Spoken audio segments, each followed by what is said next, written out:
February 1943. A field hospital near Kasserine Pass, Tunisia.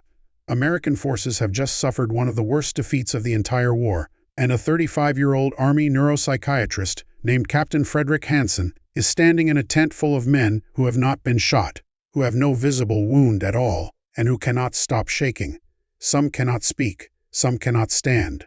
The official term the Army is using for them, when it uses any term at all, is psychoneurosis. Officers with no patience for it call it something closer to cowardice.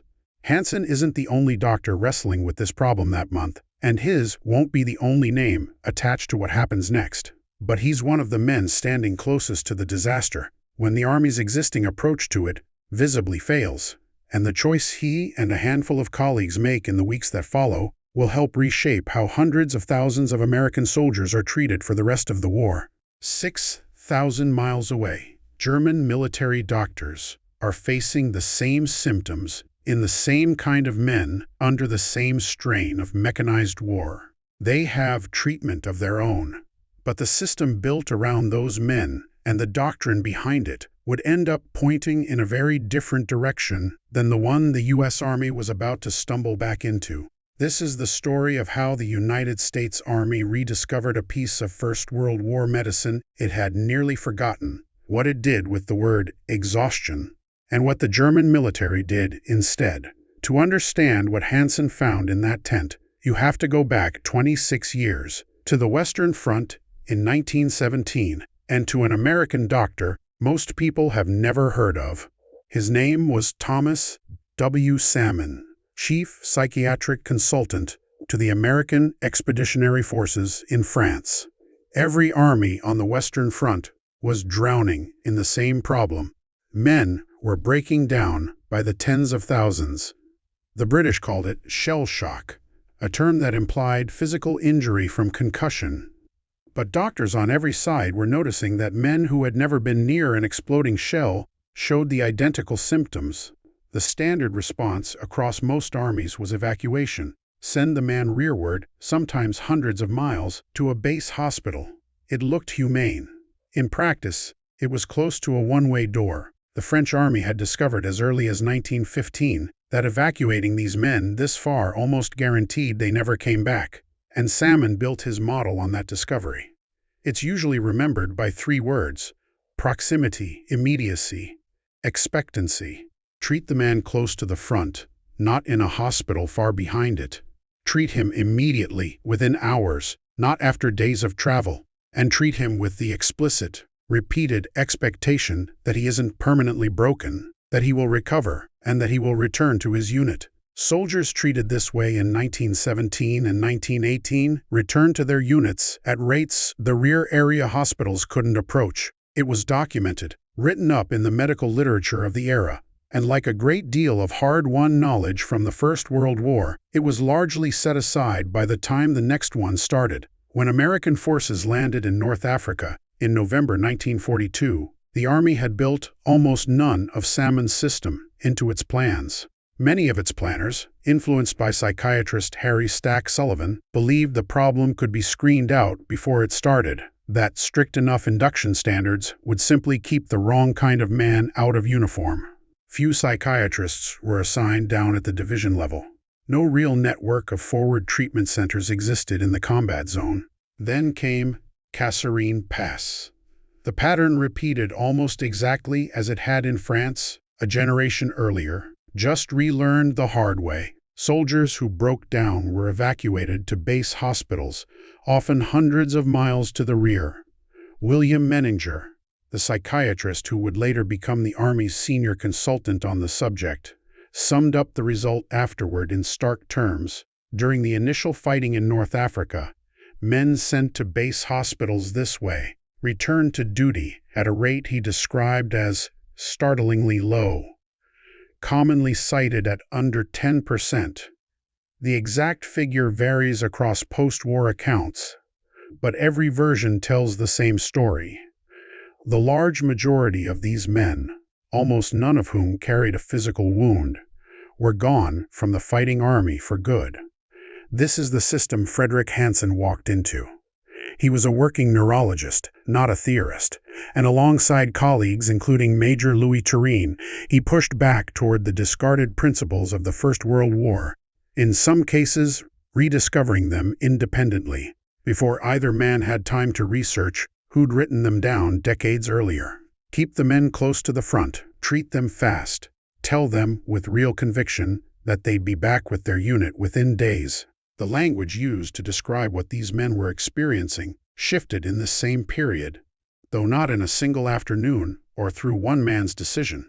Across 1943, terms like combat exhaustion, battle fatigue, and simply exhaustion began replacing the older clinical label of psychoneurosis in how the Army talked about and diagnosed these cases. The shift mattered for a reason that had nothing to do with semantics. A diagnosis like psychoneurosis carried the suggestion of a lasting psychiatric condition, the kind a man gets discharged for.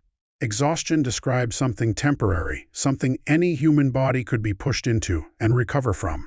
Call it exhaustion, and the soldier himself, and every officer reading his chart, understood it as something a man comes back from. Treatment under this approach meant rest, food, and in more severe cases, a sedative, the soldiers nicknamed Blue 88, a grim joke borrowing the name of the German 88mm gun that had put many of them in this state to begin with. Men were kept close enough to the front that they could still hear the artillery while they recovered, a detail that reflected Salmon's proximity principle directly. You didn't want a man to recover somewhere so peaceful that going back to the war felt like a step into hell. You wanted him to wake up still inside it, so returning to his unit felt like the smaller step it was meant to be.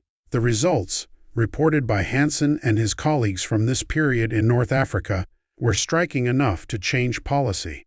Out of several hundred psychiatric battle casualties treated under this forward method in the campaign's later weeks, historians and the Army's own post-war accounts put the return-to-duty rate at roughly 2/3 to 70% within about 2 days, figures that vary somewhat depending on which unit's records and which historian's analysis you're reading, but that consistently land in that range.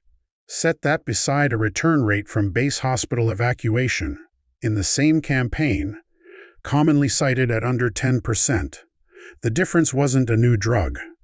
It was geography, timing, and the assumption built into a single word on a medical chart. In the spring of 1943, directives moving through Omar Bradley's command in North Africa, shaped directly by the recommendations of Hanson, Turenne, and the surgeons working alongside them, established a holding period for psychiatric casualties before evacuation further to the rear was considered, and pushed exhaustion into standard use as the Army's initial working diagnosis for these cases. No single order transformed the entire Army overnight. It moved outward, unevenly, through theater directives and Surgeon General guidance over the following months, and the pace of change differed from one command to the next. By later in 1943, though, the broad shape of the policy was set, and the Army was increasingly assigning trained psychiatrists down at the division level across its combat theaters,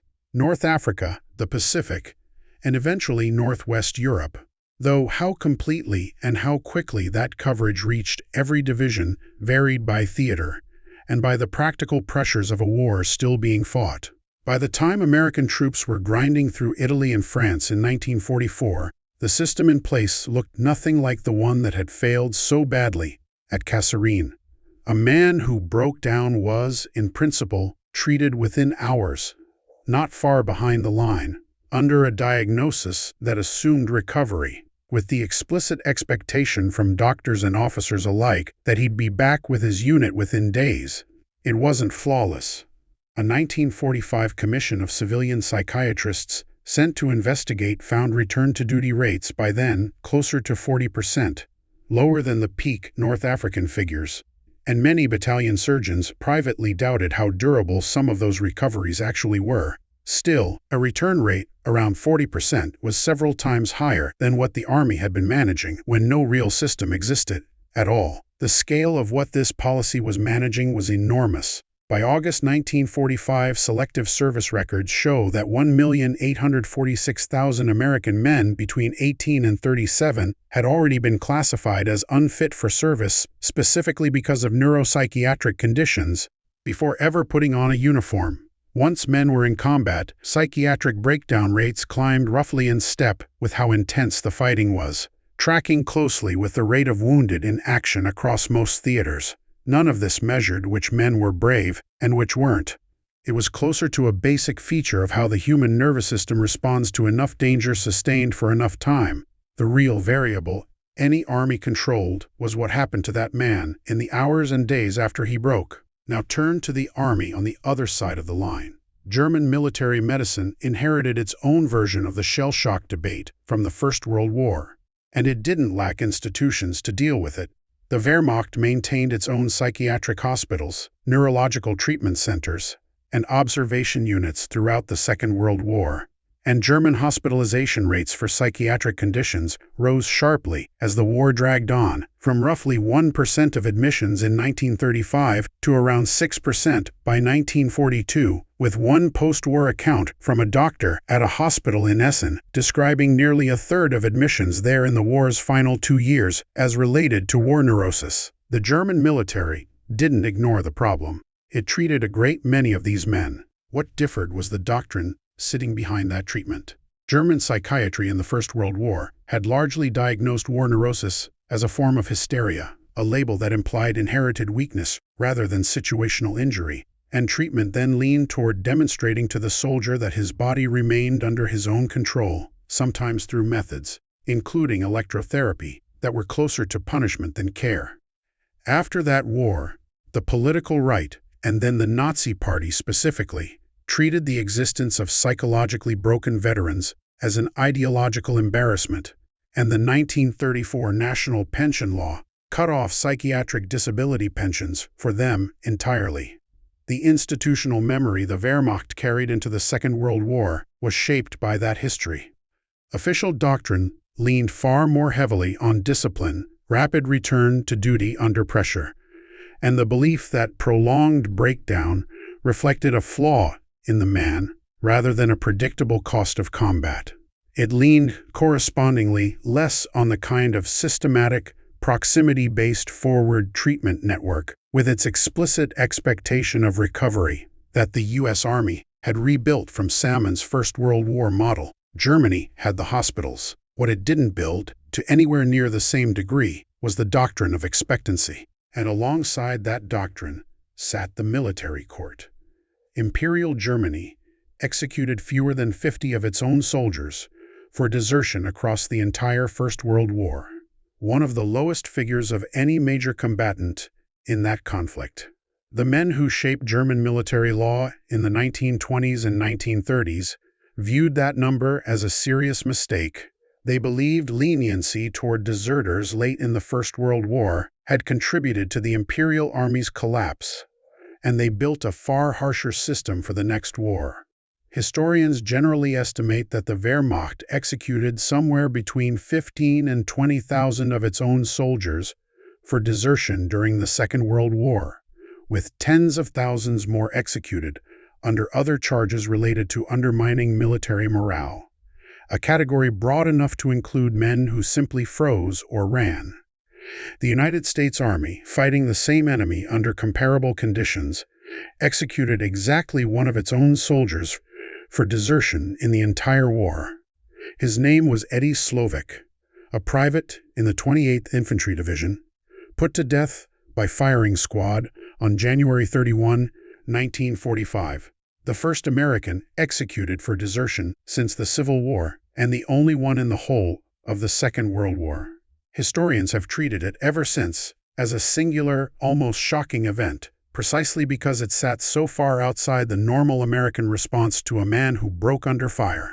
It would be too simple to say this single policy difference explains why one army kept fighting through years of attrition and the other eventually couldn't. Industrial capacity, fuel, replacements, training pipelines, air power, and command decisions all mattered enormously, and most historians would put several of those factors well ahead of military psychiatry in any ranking of what decided the war. What the record does show clearly is a real and measurable difference in how each army treated its own exhausted men, and how much of its manpower each policy preserved versus discarded over years of continuous fighting. It's a smaller piece of the picture than a tank or a fuel dump, which may be exactly why it almost never makes the documentary.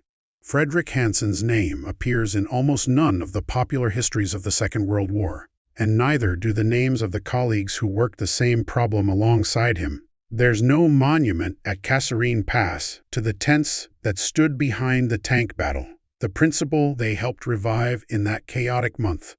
Proximity, immediacy, and expectancy became, gradually and through the work of many hands, part of the foundation the American military still teaches today, carried forward through Korea and Vietnam into modern combat stress doctrine. In the end, what changed came down to one word on a medical chart, and what that word was allowed to mean for a frightened, exhausted soldier. A diagnosis implying permanent damage meant, in practice, that he was gone. A diagnosis implying exhaustion meant he had a real chance of coming back. Multiply that difference across every division that fought from Tunisia to the Elbe, over years rather than one battle, and it becomes one of the quieter reasons the United States Army didn't have to keep replacing experienced men from scratch at the rate its own early failures at Kasserine once suggested it would. The men who went back were never decorated for it. There was no medal for returning to your unit after 2 days of rest and a sedative behind the lines, and most of them never spoke about those days for the rest of their lives. The same silence that surrounds so much of what soldiers carried home. But in nearly every division that fought across North Africa, Italy, France, and Germany, there were men still in the line on the day the war ended who wouldn't have been there at all if a handful of doctors, working under pressure in a tent near Kasserine Pass in February 1943, hadn't decided that the right word for what they were looking at wasn't permanent sickness.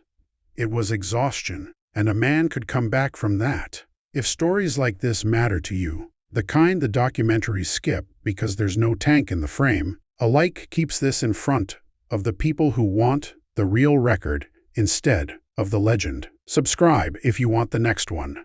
There's always another overlooked system behind the visible victory.